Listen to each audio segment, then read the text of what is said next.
Here's an interesting challenge. I've got a commission to make a ring out of a 1960. Oops, hang on. This isn't showing very well. I don't know, this might be a little better. A 1960 shilling, and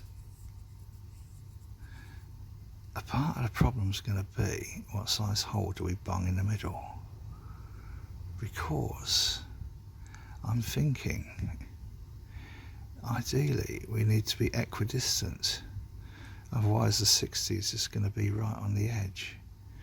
So I think I'm going to have to pop a much smaller. Let's zoom out a little bit so it makes a little bit more sense what I is saying, isn't it? Now, to further complicate this needs to be size R. Size R is almost the outside diameter of this coin. So I need to pop a hole in the middle and then open it out. Now if I use this, is one that's a standard die that I would use for a ring this size, a coin this size. But I don't think that's going to leave enough detail of the 1960.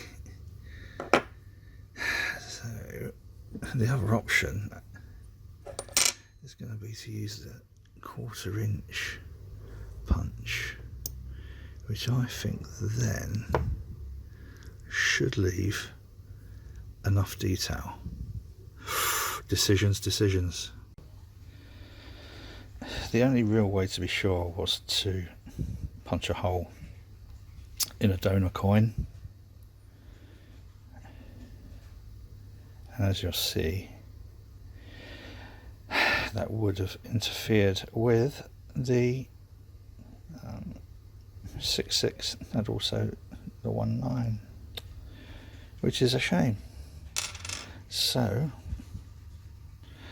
I have opted for a smaller L. That should turn out okay. I haven't deburred the inside of that yet, but I think provided I can start stretching this out. The problem with the 1/4 inch hole is that when it comes to stretching it on the, oh hang on, let's open it up, on this machine here, you can't actually get it onto the bit that stretches it, so it needs a little bit more engineering first before you can get it on here to start stretching it out. This one's going to be a size R. As I said before, that is almost the same as the circumference of this ring, of this coin. So a little bit more work is going to be necessary on this particular ring. Right, back soon. First fold done, and it's going to be a good choice to go for the 1/4 inch hole on there. People often ask, why do I use imperial sized punches? All of those over there are imperial sized, and they're from America. Americans still use imperial, but for me the reason is these dies are for imperial sized coins. All of the coins I work with are pre-decimalisation, so all of these are still in imperial sizes, which means the folding dies work perfectly for our older pre-decimal coins. Okay, let's see about trying to stretch that hole. Didn't sound quite how I meant it. Well, we're getting there, but my concern is every time I try and take it a little bit larger, we are stretching the limits of the thickness of this coin.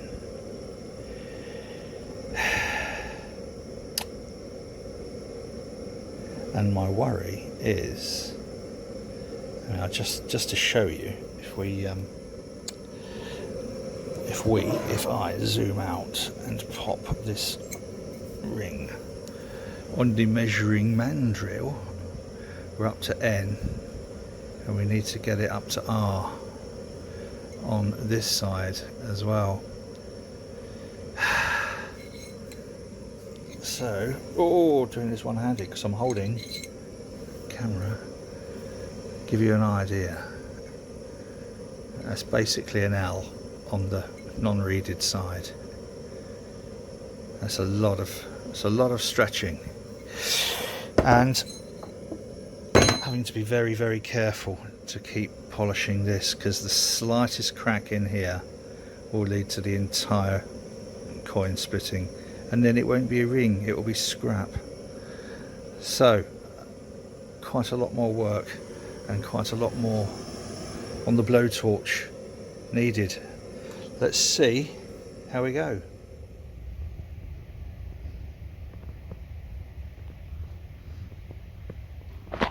Nobody is more surprised than I to be able to get this R and a titch.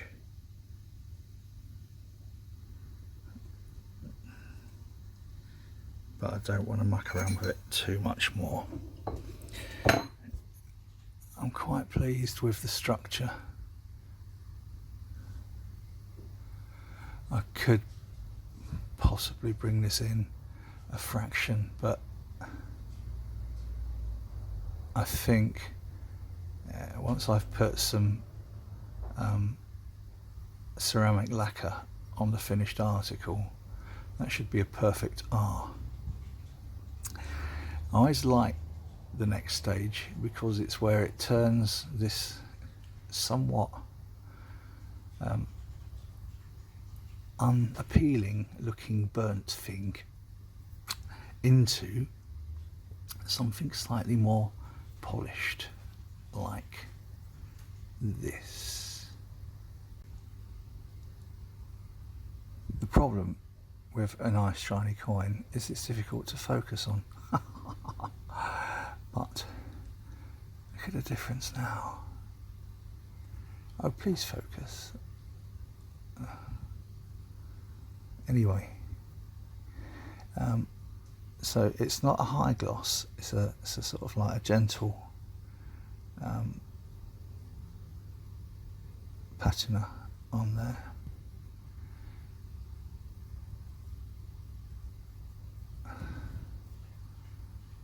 Ooh. Quite pleased with that. I have to say, I was a little apprehensive about taking a Shilling up to a size R, but I think it's actually worked out quite nicely, and we've kept the 60 1960 on there. So I'm going to darken this down a tad, just like that. See how that works.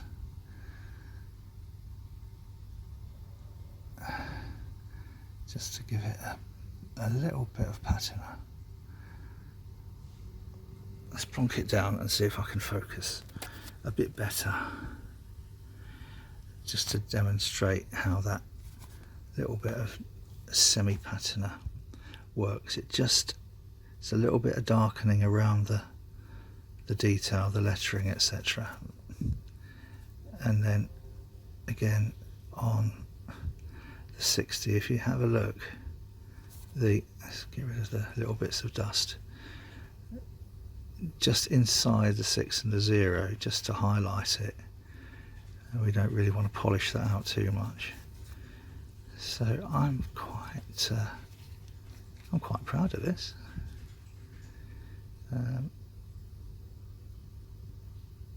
I like that kind of like semi-aged feel to it.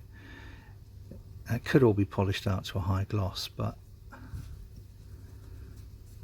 no. Good, so there we are. a light patinaed 1960 1 shilling coin made up to a size R. Get off. Sorry, too much dust, too much dust. I need an air duster. Right. Next, which won't go in a public video, I will send a copy. Oh, bloody dust. I will tidy up my work area at some point. I'll send a copy of the video to the customer just to see whether they're happy with it like this, and then I will apply the ceramic lacquer, but obviously that does wear off in time. It can always be replaced with nail varnish, nail gel. Right, package this all up into a reasonable video and whack it on YouTube. Ooh, now much later in the day. The video you've just watched up until now, I made as a secret private preview for the customer who's commissioned this ring. I sent her a link and she's replied she likes it, which always makes things worthwhile. So what I did was give it another quick polish and clean, and then made sure that the type of patina was such that it kept its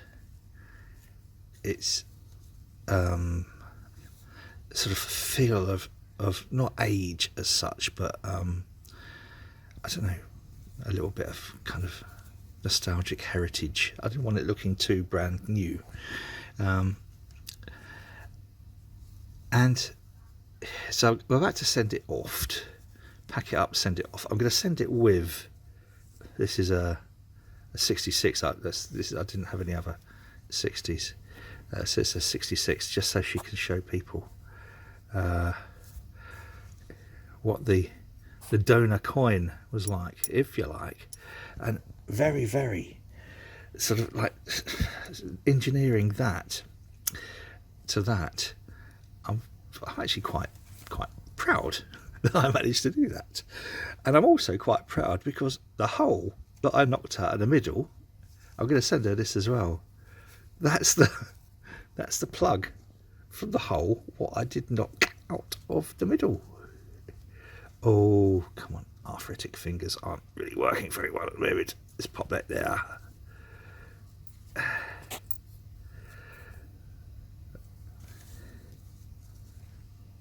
Proud of this. I don't do videos for all the coins I make, all the rings I make from coins, obviously, because I just don't. I don't think it's really that interesting for a lot of people. But as with the wedding rings recently and the Morgan dollar, unusual and challenging rings, I'm making videos. And this was unusual and challenging because I wanted to keep the 60 there and the 19 nice, which is why I had to go for that really, really small hole. And stretching that hole was not easy. Every time I say that, I feel slightly uncomfortable.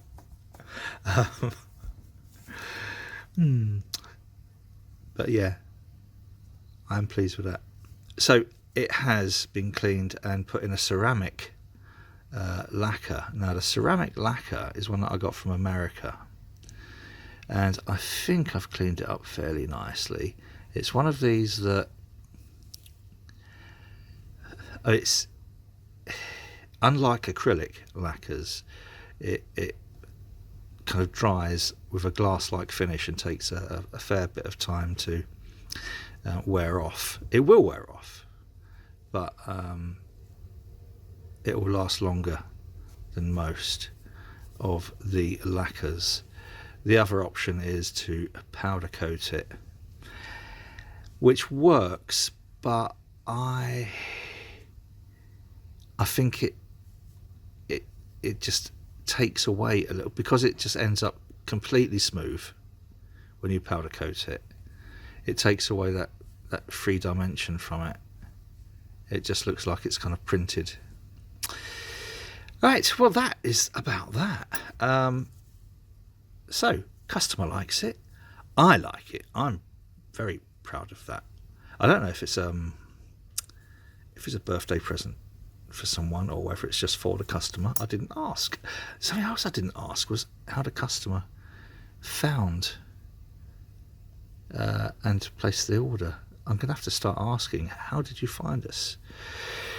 If you like this nonsense, please consider subscribing to the channel. There's all sorts of things that goes on this channel, as most people have probably worked out by now.